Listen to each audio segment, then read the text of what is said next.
In the 20 plus hours that you spent adventuring around Leadville and Twin Lakes and Hope Pass, what was the most surprising component of where your mind took you?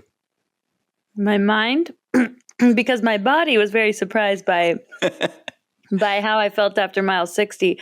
But my mind, in the spirit of your podcast theme of pursuing excellence, so the most important thing to becoming excellent is having range. In chasing like a big Olympic dream, you never are meant to replicate exactly what you're going to do in the race in practice. You're actually meant to stretch the boundaries. You're meant to go longer and slower, faster and shorter, so that the race feels both short and slow, whatever the distance, right? That's the idea. The surprising part for me, I suppose, like what it really takes to walk a mile and how slow that can be.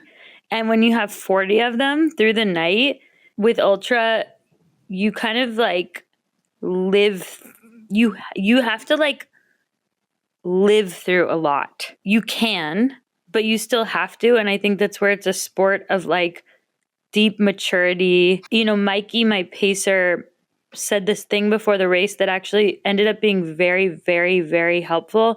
And he said that ultra is about making a lot of decisions quickly and committing to them. And he basically was like, you can't sit in the in-between. And I was like, that is such good advice.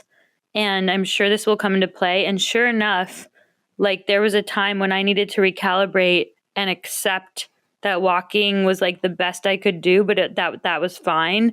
And it was when I was in the in-between state, like feeling a little bit of shame about it because I'm still not used to walking, as you know, that I was struggling the most. Like the hardest part of the race was when I didn't feel satisfied with like the inevitable decision I had to make. But once I like fully clicked over, it became a lot easier. Pain became a sensation and not a threat. But I think it's when you're in between the decisions that your mind is most challenged, rather than experiencing pain or some other sensation you're going to feel as well. Billy Yang put out a movie around the 2016 Western States called Life in a Day. And it talked about exactly what you said. Like you live a lot in that day and you see all the ranges of emotion and what you learned about making the quick decisions is super cool because, right, like that's important in life. Somebody once told me if it's not a fuck yes, it's a fuck no.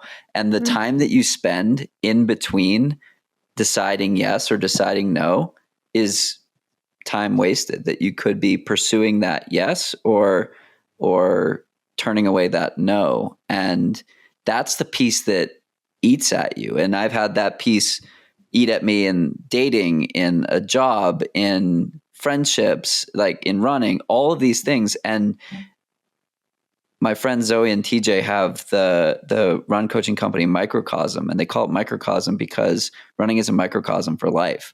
And like everything related to life can be like found in that day, in the way that you experienced it, in the way that you were like, yeah, I can't, you know what? We just have to make a decision right now.